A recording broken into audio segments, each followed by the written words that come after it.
Hello Jharkhand, welcome to Learners Garage Education. आज के इस क्लास में डिस्कस करूंगा कंप्यूटर भाषा ज्ञान से रिलेटेड कुछ क्वेश्चन। वीडियो का यह पार्ट नंबर 52 रहेगा। ये क्वेश्चन वाला वीडियो है, इसको पुराना ही प्लेलिस्ट में अपडेट किया जाएगा। जितना भी क्वेश्चन वाला वीडियो आएगा उसको जो ओल्ड प्लेलिस्ट है जिसमें 51 और आज को ऐड कर दीजिएगा तो 52 वीडियोज हो जाएंगे, तो उसी में अपडेट किया जाएगा। बाकी जो टॉपिक वाइज आपका वीडियो आ रहा है उसको एक अलग प्लेलिस्ट में अपडेट किया जा रहा है, आप लोग प्लेलिस्ट में विजिट कर लीजिएगा। इसमें जो आपका टॉपिक मेंशन है इंटरनेट संचालन की विधियां हैं, इंटरनेट के विभिन्न उपकरण है, एमएस एक्सेल है, एमएस पावर पॉइंट है, एमएस ऑफिस है, तो ये सब टॉपिक का वीडियो आपको अलग मिल रहा है, तो उसको प्लेलिस्ट में अलग प्लेलिस्ट में अपडेट किया जा रहा है। बाकी आज से क्लास भी काफी ज्यादा फ्रूटफुल रहेगा, सारे पार्ट्स आप लोग विजिट कर लीजिएगा और टेलीग्राम से कनेक्ट जरूर रहिएगा। एड्रेस है @learnersguideeducation टेलीग्राम चैनल। बहुत सारा फ्रूटफुल चीजें वहां पे शेयर किया जाता है, एक बार जाकर आप लोग विजिट कर लीजिएगा। आगे बढ़ने से पहले क्वेश्चन का आप लोग जो है आंसर करते चलिए। इंटरनेट में प्रलेख की स्थिति के बारे में सूचना कौन देता है? UML, UDL, URL या फिर UHL? क्या इसका आंसर होना चाहिए? चलिए तो देखेंगे इसका क्या आंसर होगा और एक्सप्लेन भी करूंगा वहां पे। तो आगे बढ़ने से पहले लाइक और शेयर आप लोग जरूर कर दीजिएगा, और कोई भी डाउट आता है तो कमेंट बॉक्स में जरूर बताइएगा। लेट्स गेट अप, एंड तक बने रहिएगा, एक्सप्लेनेशन भर भर के मिलेगा। और ज़्यादा जो है आज लिखा हुआ नहीं है, इसलिए ध्यान से सुनेगा, वो सब PDF में आपको प्रोवाइड नहीं कराया जाएगा। CPU का निष्पादन प्रायः किस में किया जाता है? GB, MAZ, MIPS या फिर बैंड रेट यानी कि बैंड दर? तो CPU का जो निष्पादन होता है वह MAZ या फिर बोलिए गीगाहर्ट्ज, अगर ये भी ऑप्शन में रहेगा तो उसको भी टिक आप लोग लगा सकते हैं। तो मेगाहर्ट्ज या फिर गीगाहर्ट्ज में कंप्यूटर का निष्पादन जो है मापा जाता है।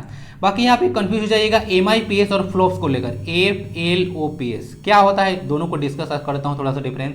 सबसे पहले जो कंप्यूटर का निष्पादन है, जो एग्जीक्यूशन है, वह MAZ या फिर गीगाहर्ट्ज में मापा जाता है। या फिर कभी पूछेगा कि जो कंप्यूटर का प्रोसेसिंग स्पीड है वह किस में मेजर किया जाता है, तो उसका भी आंसर सेम होगा, MAZ या फिर गीगाहर्ट्ज। लेकिन कभी भी आपसे पूछेगा कि जो कंप्यूटर का जो रो प्रोसेसिंग पावर है, ध्यान रखिएगा, बोल रहा हूं कि कंप्यूटर का जो रो प्रोसेसिंग पावर है वह किस में मापा जाता है, तो वह MIPS या फिर फ्लॉप्स में मापा जाता है। दूसरा पॉइंट ये होगा कि जो फ्लॉप्स होता है वह ज्यादा एक्यूरेट होता है, यानी कि ये ज्यादा एक्यूरेट है इन कंपेरिजन टू MIPS। ठीक है, तो ये सब ध्यान रखिएगा। फ्लॉप जो होता है, जो कंप्यूटर का बात कर रहा था कि रो प्रोसेसिंग पावर को मेजर करता है MIPS और फ्लॉप्स, वह फ्लॉप जो होता है इससे ज्यादा एक्यूरेट है इन कंपेरिजन टू MIPS। ये सब ध्यान रखिएगा, कंफ्यूज कर जाइएगा एग्जाम में। और फुल फॉर्म में देख लीजिएगा, इसका होता है मिलियन इंस्ट्रक्शन पर सेकेंड, और फ्लॉप्स का होता है फ्लोटिंग पॉइंट्स ऑपरेशन पर सेकेंड। फुल फॉर्म ही पूछा जाता है, तो कंफ्यूजन नहीं होना चाहिए। प्रोसेसिंग स्पीड पूछेगा या फिर निष्पादन बोल जाएगा, एजुकेशन CPU का किस में किया जाता है, तो MAZ या फिर गीगाहर्ट्ज लगाइएगा। अगर पूछेगा कि जो कंप्यूटर का रो प्रोसेसिंग पावर है वह किस में मेजर किया जाता है, तो MIPS या फिर फ्लॉप्स में से लगा लीजिएगा, गलती करके मत आइएगा। नेक्स्ट है जो अनअपेक्षित ईमेल होता है या जंक मेल होता है उसको क्या कहते हैं, तो ये बम, फैट बोट या फिर स्पैम या फिर वर्म? आंसर इसका सी स्पैम होगा। स्पैम जो होता है ना से मतलब ऐसे बोलिए कि बिन बुलाए मेहमान होता है, यानी कि अनवांटेड जो है ईमेल को स्पैम कहा जाता है। ये क्या होता है, जनरली इसमें ना विज्ञापन काफी ज्यादा शामिल होता है। कोई अगर विज्ञापन कर रहा है तो वह ईमेल आएगा ना, तो आपका वह स्पैम फोल्डर में चला जाएगा, क्योंकि वो आप उसको वांट नहीं करे, चाह नहीं रहे हैं। अगला पर्सन जो है वह चाह रहा है कि आपको सेंड करे, लेकिन आप नहीं चाह रहे हैं। इसीलिए कंप्यूटर में देखिएगा जो ईमेल होता है उसको एक स्पैम फोल्डर भी होता है ना, जो कि अनवांटेड को जो है ईमेल को स्टोर करता है। तो ये सब कुछ याद रखिएगा। ईमेल का पता होगा इसका किसने किया था, ईमेल का इसका कहते हैं रो टॉमिल्सन। और बाकी यहाँ पे दो चीज हमेशा बताता हूँ, क्या क्या था, हाँ, POP3 होता है प्रोटोकॉल, एक होता है SMTP। तो बताया था simple mail transfer protocol. Transfer का मतलब क्या होता है, ट्रांसफर का मतलब होता है आप कहीं से कहीं पे भेज रहे हैं। तो ध्यान रखिएगा, ईमेल को सेंड करने में जो प्रोटोकॉल यूज होता है वह SMTP होता है, और POP3 जो प्रोटोकॉल होता है वह ईमेल को रिसीव करने के लिए यूज होता है। दोनों चीज को याद रखिएगा। और भारत के एक पर्सन है शिव दुराई, वो भी जो है ईमेल का आविष्कार से जुड़े हैं। Unwanted email is called spam, junk mail भी आप लोग बोल सकते हैं। प्रोटोन को क्या कहते हैं, floppy translator, formula translator, file transfer या फिर फॉर्मेट ट्रांसलेटर? आंसर इसका हो जाएगा फार्मूला ट्रांसलेटर। तो फोट्रॉन को फार्मूला ट्रांसलेटर कहते हैं। अगर फोट्रॉन का फुल फॉर्म पूछेगा तो क्या होता है, फोट्रॉन का होता है फार्मूला ट्रांसलेशन। फुल फॉर्म देख लीजिएगा, ये होता है फॉर्मूला ट्रांसलेशन। ठीक है, और जो फोट्रॉन लैंग्वेज होता है वह साइंटिफिक पर्पस के लिए यूज किया जाता है। याद रखिएगा, जो जावा होता है वो मल्टीमीडिया वेब पेज या फिर वेब बेस्ड एप्लीकेशंस होता है, उसके लिए जावा प्रोग्रामिंग लैंग्वेज यूज किया जाता है। आप लोग जो कोबोल कोबोल जो प्रोग्रामिंग लैंग्वेज सुने होंगे, वो कोबोल जो होता है बस कॉमर्शियल पर्पस के लिए यूज किया जाता है, कॉमर्शियल पर्पस, ठीक ना। जैसे देख फ्लिपकार्ट जैसे वेबसाइट्स हैं, ठीक है, तो वो सब कॉमर्शियल वेबसाइट्स हैं, तो वो सब के लिए यूज किया जाता है। कोबोल होता है कॉमन बिजनेस ओरिएंटेड लैंग्वेज, होता है ना, यही होता है। सब चीज़ को देख लीजिएगा। और जो फोर्ट्रॉन लैंग्वेज है वो जॉन बेकस डेवलप किए थे, ठीक है, जॉन बेकस। और कुछ काफ़ी है। चलिए क्वेश्चन आ चुका है जो पूछा गया था, इंटरनेट में प्रलय की स्थिति के बारे में सूचना कौन देता है? तो प्रलय को ना डॉक्यूमेंट कहा जाता है। क्या कहा जाता है? डॉक्यूमेंट। अब तो पता चल गया, कभी भी नहीं पता चला। तो इंटरनेट पर अगर कोई डॉक्यूमेंट है तो उसका स्थिति के बारे में कैसे पता चलेगा? तो वह बताता है URL, यानी कि जो यूनिफॉर्म रिसोर्स लोकेटर है वही बताता है। URL के बारे में सुने होंगे आप लोग कि URL जो होता है किसी एक वेबसाइट का, ठीक है, एड्रेस होता है। लेकिन अगर आपको थोड़ा सा इस क्वेश्चन को समझाऊं तो मान लेते हैं कि इंटरनेट पर कोई यहाँ पे साइट है, ठीक है, कोई साइट है, वहाँ पे डॉक्यूमेंट XYZ रखा हुआ है, ठीक है, डॉक्यूमेंट XYZ रखा हुआ है। तो अगर इंटरनेट पर यह तो होगा तो कोई पेज ही होगा। तो अगर यहाँ पे रखा हुआ है कोई डॉक्यूमेंट तो उसका तो एक एड्रेस होगा, ठीक है ना, कोई तो एड्रेस होगा ना, होना चाहिए ना, ऐसे थोड़ी होता है। तो अगर कोई एड्रेस है तो उस एड्रेस का URL होगा। तो URL ही जो है किसी डॉक्यूमेंट को इंटरनेट पर बताता है कि यह जो है उसका लोकेशन कोई पार्टिकुलर लोकेशन पे है। तो सही आंसर इसका URL ही होगा, ठीक है। तो कोई डॉक्यूमेंट पर अगर सूचना दे रहा है, ठीक है, तो वह कौन होगा? तो वह होगा URL, ठीक है, किसी डॉक्यूमेंट के बारे में। कोई दिक्कत नहीं हुआ, समझ लीजिएगा इसको। CPU का कौन सा भाग प्रोग्राम के अनुदेशों के निष्पादन का चयन, निर्वचन और मॉनिटर करता है? ठीक है, काफ़ी टफ जो है हिंदी डाला गया है, इसको थोड़ा सा क्लियर करना चाहूँगा। सबसे पहले निष्पादन को देखिएगा। तो निष्पादन का होता है एग्जीक्यूशन, एग्जीक्यूट किया जाता है ना, कंप्यूटर को इंस्ट्रक्शन देते हैं तो उस पर एग्जीक्यूट करता है, तो एग्जीक्यूशन बोलिएगा। निर्वचन का मतलब होता है इसको इंटरप्रेट करना,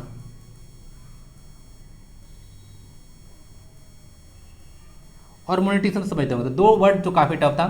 तो इसको एग्जीक्यूशन और इसको इंटरप्रिटेशन कहा जाता है। तो CPU का कौन सा भाग है जो कि अनुदेशों, यानी कि एक तरह से बोल सकते हैं जो इंस्ट्रक्शन दिया जाता है उसको एग्जीक्यूट करता है, इंटरप्रेट करता है और मॉनिटर करता है? Memory, register unit, control unit, या फिर जो है से ALU। तो क्या होता है? वह कंट्रोल यूनिट होता है। जितना सारा कंट्रोलिंग का काम होता है वह कंट्रोल यूनिट करता है। ALU का काम क्या होता है? तो ALU का काम होता है अरिथमेटिक एंड लॉजिक यूनिट होता है ना। तो लॉजिकल ऑपरेशन करना, मैथमेटिकल कैलकुलेशन, जितना भी लॉजिकल ऑपरेशन करना है वो ALU करता है। और एक होता है मेमोरी यूनिट, ठीक है, तो वो स्टोर करता है डेटा को, ये सब याद रखिएगा। और रजिस्टर यूनिट के बारे में बताया था कि ये जो है से आपका जो रैम होता है उसी का पार्ट होता है, ठीक है। और ये जो होता है कंप्यूटर का सबसे फास्ट मेमोरी होता है। और कैश मेमोरी आप लोग सुने होंगे नाम, ये भी जो है हिडन मेमोरी होता है।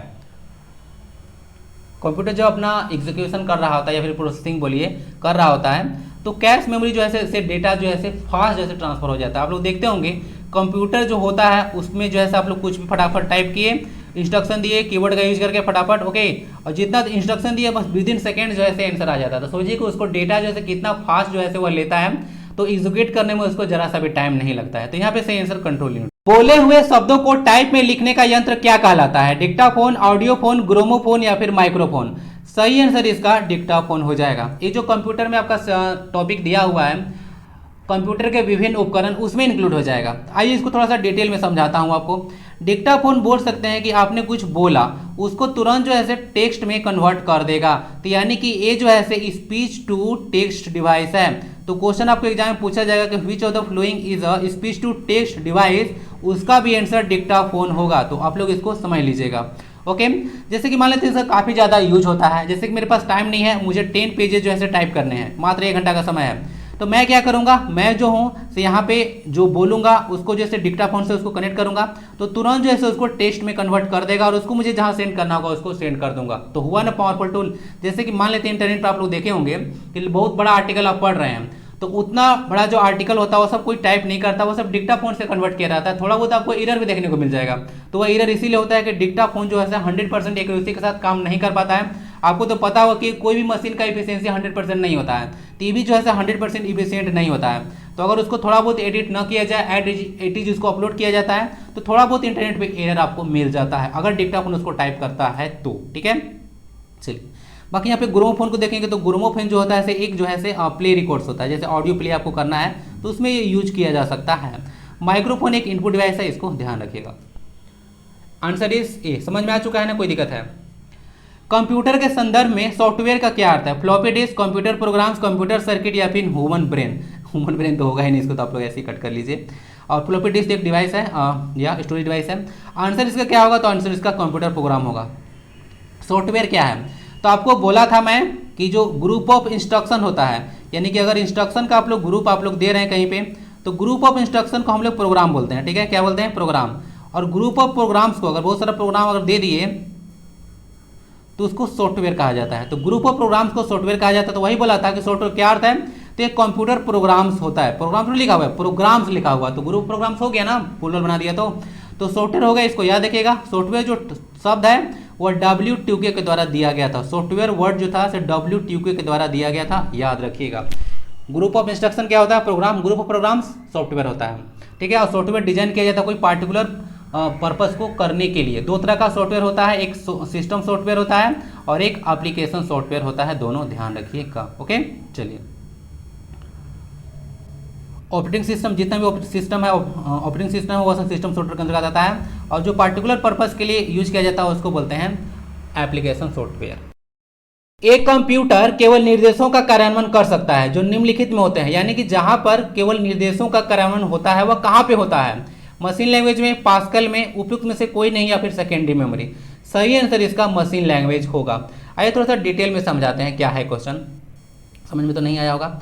जो मशीन लैंग्वेज होता है, ध्यान समझिएगा, जो मशीन लैंग्वेज होता है वो ऑपरेशन, वो कोई भी पार्टिकुलर टाइप का ऑपरेशन है उसको करने के लिए एक न्यूमरिक जो है कोड होता है, एक न्यूमरिक कोड होता है जो कि वहाँ पे न्यूमरिक कोड कैसे होता है, 0 और 1 के रूप में। मशीन जो लैंग्वेज होता है उसे पता होगा, इसको ट्रांसलेट करने की आवश्यकता नहीं होती है, एक लो लेवल लैंग्वेज होता है।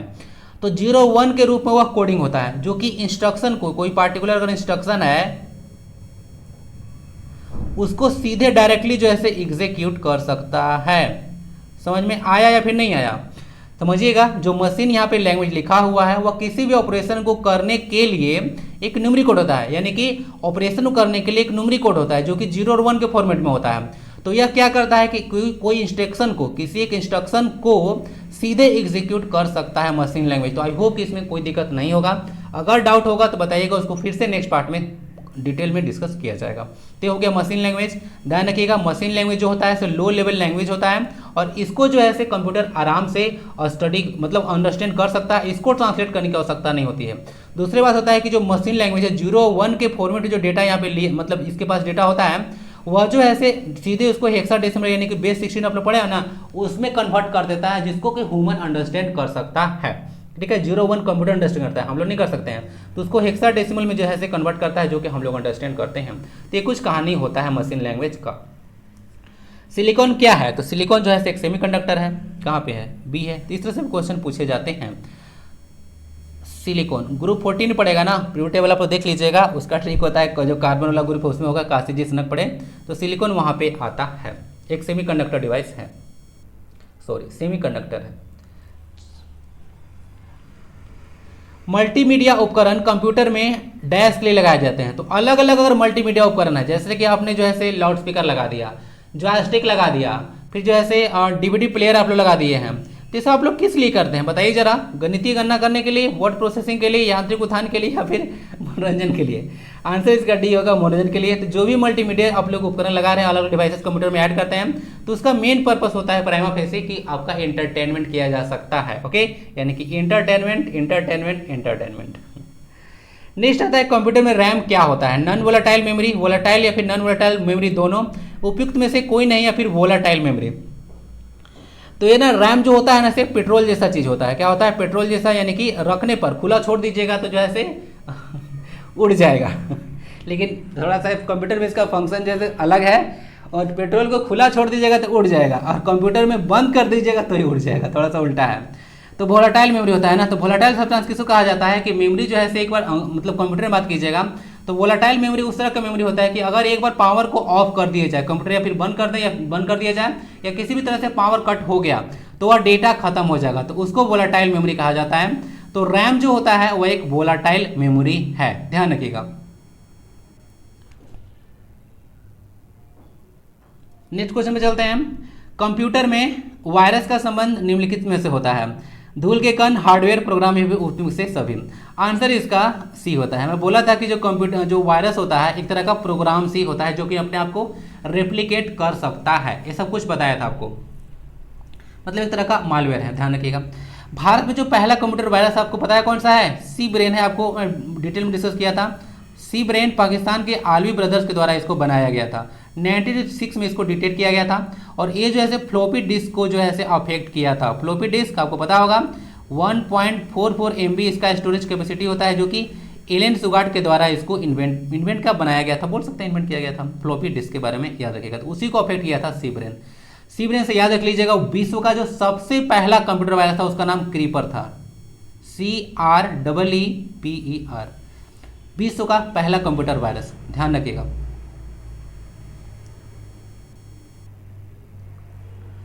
नेक्स्ट है बाइट कंप्यूटर की भंडारण क्षमता दर्शाने के लिए कार्य करता है। एक बाइट में कितने बिट्स होते थे? इजी क्वेश्चन है। एक बाइट में 8 बिट्स होते हैं। और एक निबल टर्म आता है ना, तो निबल को जो हाफ बाइट कहा जाता है, हाफ बाइट, हाफ बाइट इसको इसीलिए कहा जाता है कि इसमें ना 4 बिट्स होते हैं और एक बाइट में कितना होता है? 8 बिट्स होता है। तो इसको आधा कीजिएगा तो 4 बिट्स आ जाएगा ना। तो 1 निबल में क्या होता है? 4 बिट्स होता है। इसको भी याद रख लीजिएगा, नहीं तो इसको हाफ बाइट भी कहा जाता है। क्वेश्चन ऑलरेडी आ चुका है। 224 क्या होता है? सब MB GB आप लोग कन्वर्ट करते हैं, तो अगर GB लीजिएगा तो इसमें इतना MB हो जाता है। 224 होता है, रफली हम लोग 1000 भी बोलते हैं ना, ध्यान रखिएगा। विषम का चयन कीजिए, फ्लॉपी डिस्क, रोम, DVD या फिर हार्ड डिस्क। आंसर इसका रोम हो जाएगा, ठीक है, ध्यान रखिएगा। इसमें रोम क्यों होगा पता चल रहा है कुछ? फ्लॉपी डिस्क, DVD और हार्ड डिस्क सारा के सारा तीनों जो है ये सब जो है सेकेंडरी डिवाइसेस हैं, ध्यान रखिएगा, सेकेंडरी डिवाइसेस है। जबकि ये जो रोम है वह गलत बोल रहा हूँ, ये जो है सेकेंडरी मेमोरी है, ये सब ध्यान रखिएगा। और ये जो होता है रोम वो प्राइमरी मेमोरी का एग्जाम्पल है, इसीलिए जो है से अलग हो गया। रोम और रैम दोनों प्राइमरी मेमोरी है, कंफ्यूज मत कीजिएगा। रैम भी जो है प्राइमरी मेमोरी है, लेकिन रोम क्या होता है? रोम जो होता है एक नॉन वोलाटाइल, अगर बताऊं डिटेल में तो नॉन वोलाटाइल प्राइमरी मेमोरी होता है, और रैम जो होता है से वोलाटाइल प्राइमरी मेमोरी होता है। बाकी सारे के सारे देखिएगा, फ्लॉपी डिस्क, DVD और हार्ड डिस्क, ये सारा सेकेंडरी जो है मेमोरी के एग्जाम्पल है, इसीलिए अलग हो गया, विषम का चयन करना था। Next and the last question of this class is stored program की अवधारणा किसने शुरू की थी? जॉन वान न्यूमैन, चार्ल्स बेबेज, उसके बाद ब्लेज पास्कल या फिर जॉन मैचली। सही इसका आंसर होगा जॉन वान न्यूमैन। और ये जो स्टोर्ड प्रोग्राम की अवधारणा दिया गया था वह 1940 में दिया गया था, ठीक है। क्या होता है स्टोर्ड प्रोग्राम? इसको भी चलिए डिस्कस कर ही लेते हैं, आज क्वेश्चन कम है तो। देखिए स्टोर्ड प्रोग्राम पहले क्या समझा जाता था कि जो डेटा और इंस्ट्रक्शन होता है ना, डेटा और जो इंस्ट्रक्शन होता है वह अलग अलग चीज होता है। लेकिन ये कॉन्सेप्ट दिए थे कि जो डेटा और इंस्ट्रक्शन होता है वह लॉजिकली सेम होता है, अलग अलग चीज नहीं होता है। दोनों जो है कंप्यूटर मेमोरी में जो है स्टोर रहता है, तो ये सब जो है लॉजिकली सेम होता है। आप लोग खुद समझिए, बोला जाता है कि आप लोग कंप्यूटर को इंस्ट्रक्शन दीजिए, समझिएगा थोड़ा सा इस बात को। बोलते हैं ना कि कंप्यूटर को आप इंस्ट्रक्शन दीजिए, तो आप लोग बोलते हैं कंप्यूटर को जो इंस्ट्रक्शन दे रहे हैं तो डेटा को इनपुट कर रहे हैं, तो बोला जाता है कि डेटा को डालना यानी कंप्यूटर को इंस्ट्रक्शन देना। तो 1940 से पहले क्या किया जाता था कि दोनों को अलग समझा जाता था कि डेटा और इंस्ट्रक्शन अलग अलग है।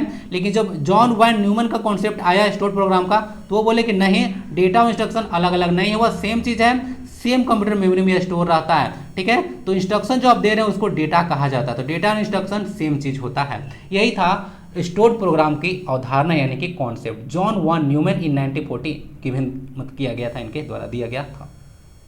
आई होप कि कोई दिक्कत नहीं होगा, कोई भी डाउट आता है तो कमेंट्स में जरूर चिपकाइएगा। बाकी PDF और अलॉट मोर थिंग्स के लिए आप लोग टेलीग्राम का रुख जरूर कर लीजिएगा। आशा है क्लास फ्रूटफुल रहा होगा, और फ्रूटफुल रहा है तो लाइक और शेयर जरूर कीजिए, और कमेंट बॉक्स भी जरूर बताइए कि लेक्चर कैसा लगा। मिलते हैं फिर अगले क्लास में। वंदे भारतम, जय हिंद।